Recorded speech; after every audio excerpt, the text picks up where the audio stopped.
Shivanshu recording studio बानावर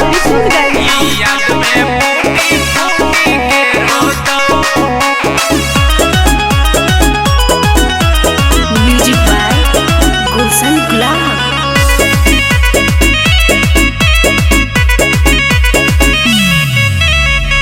कोरा में लेके तोर दूल्हा गे रतिया में ऊ तो चैन से सोतो। कोरा में लेके तोर दूल्हा गे रतिया में ऊ तो चैन से सोतो। छौड़ी तोरेला नैहर के यारवा गे याद में फूटी फूटी के रोतो। छौड़ी तोरेला नैहर के यारवा गे याद में फूटी फूटी के रोतो।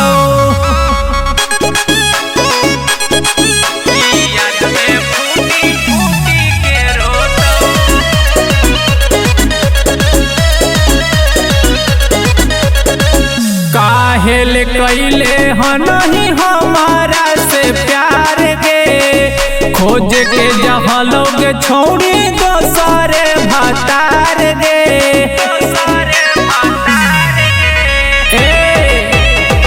काहेल कैले हनही हमारा से प्यार गे खोज के जहलोगे छोड़ी दोसरे भतार गे।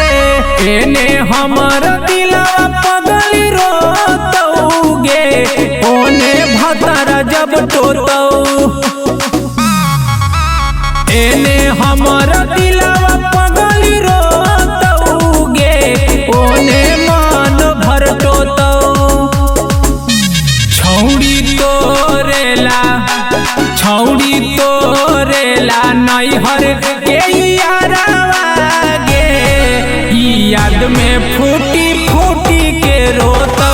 छौड़ी तोरेला नैहर के यारवा गे याद में फूटी फूटी के रोतो।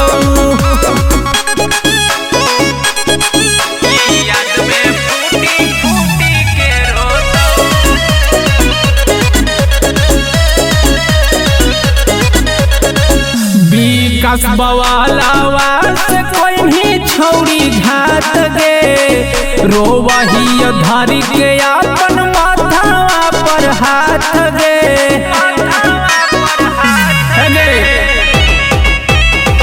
विकास बवालावा से कोई भी छौड़ी घात गे रोवही धरी के अपन माथा पर हाथ गे।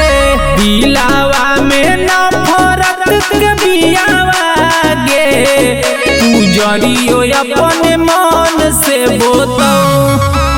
दिलावा में नफरत के बियावा गे पूजरियो अपने मन से बोतो।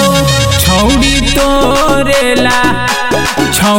तोरेला नैहर के यारवा गे याद में फूटी फूटी के रोतो। छौड़ी तोरेला नैहर के यारवा गे याद में फूटी फूटी के रोतो। शिवांशु रिकॉर्डिंग स्टूडियो बानावर किशुनगंज।